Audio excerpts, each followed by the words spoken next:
¿Qué tal amigos? Mi nombre es Nadim y en este video les hablaré un poco sobre los centros de cómputo y su historia en México. Así que empecemos. Bueno, para empezar, un centro de cómputo es una sala dedicada al equipo encargado del procesamiento de datos. La misma suele estar acondicionada para este tipo de circunstancias, debiendo contar con una determinada temperatura, medidas de seguridad y por supuesto el hardware para su función principal.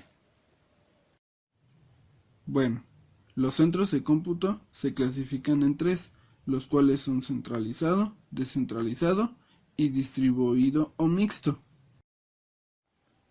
Primero, hablemos del centralizado. Al referirnos a un centro de cómputo centralizado, estamos en presencia de una estructura que concentra su personal en un solo sector dentro de la organización, así como la distribución de su equipamiento.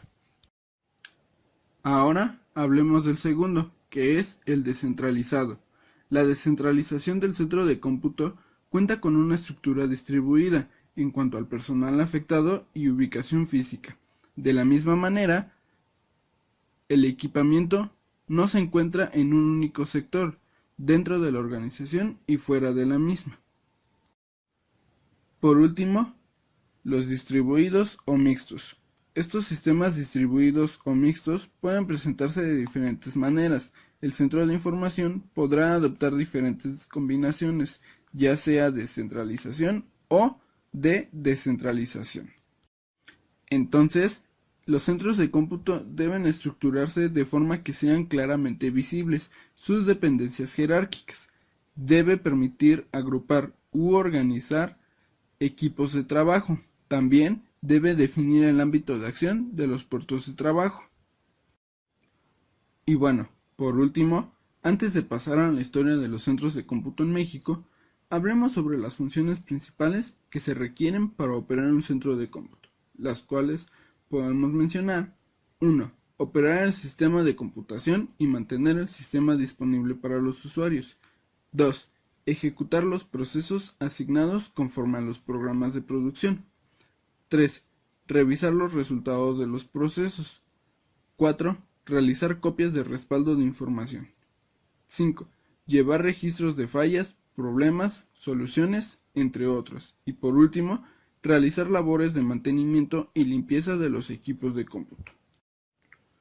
Bueno, una vez que conocemos un poco sobre los centros de cómputo, ahora hablemos de la historia de los mismos en México.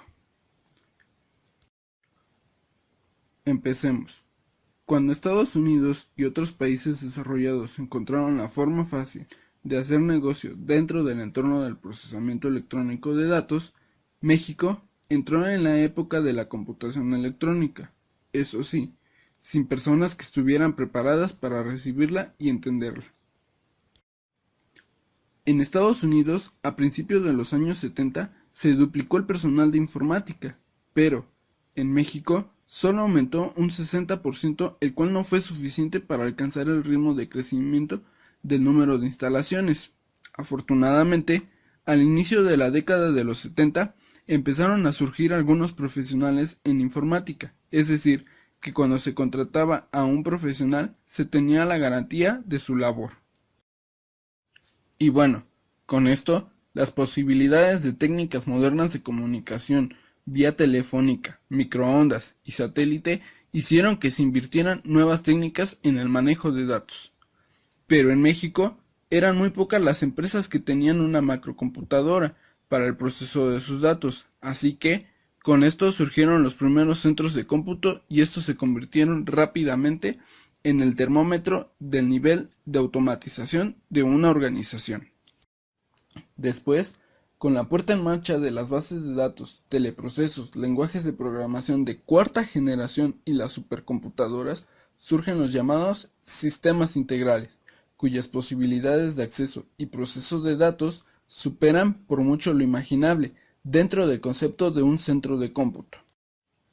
Entonces, los administradores de las tecnologías de la información requieren conocer todos los aspectos del entorno técnico-administrativo de los centros de cómputo, mantener actualizados sus conocimientos en los nuevos desarrollos tecnológicos disponibles en el mercado, así como adquirir una visión de la tendencia al futuro de dichos centros.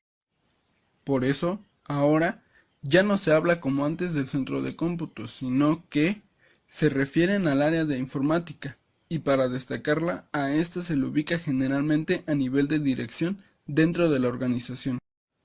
Por último, las bases de datos grandes y complejas que requieren del almacenamiento centralizado se encuentran en las estaciones de trabajo, y los recursos de información considerados como la suma del software, de hardware, están mucho más controladas desde estaciones de trabajo. En conclusión, hoy en día los centros de cómputo los encontramos de muchas maneras. Las más conocidas es en un cibercafé, como comúnmente muchos lo conocemos o lo llamamos. No solo lo podemos encontrar de esa manera. Algunos de los que puedo mencionar es, por ejemplo, un centro de cómputo de seguridad, donde pueden administrar las cámaras que encontramos en las calles, que vienen siendo de vigilancia. Y así podemos mencionar otros más ejemplos. Pero en fin, el objetivo principal de un centro de cómputo ya no es tanto para la única comunicación usando el internet, sino que también ya la utilizamos para poder almacenar información y procesarla, ya como se había mencionado antes, en bases de datos grandes y complejas. Entonces los centros de cómputo ya no solo lo encontramos en lo que comúnmente, como ya lo mencioné, conocemos como un ciber, sino lo podemos encontrar dentro de las mismas organizaciones, y pueden estar centralizadas o descentralizados, o hasta en su momento podemos encontrar la mixta, que ya es lo más común. Y así es como muchas empresas empiezan a trabajar y procesan su información entre sus mismos integrantes, y hasta en su momento entre diferentes empresas de la misma organización en diferentes partes del mundo o de los países. Bueno, espero que les pueda ayudar la poca información que les he compartido. Si les ha gustado mi video, dejen su like y suscríbanse.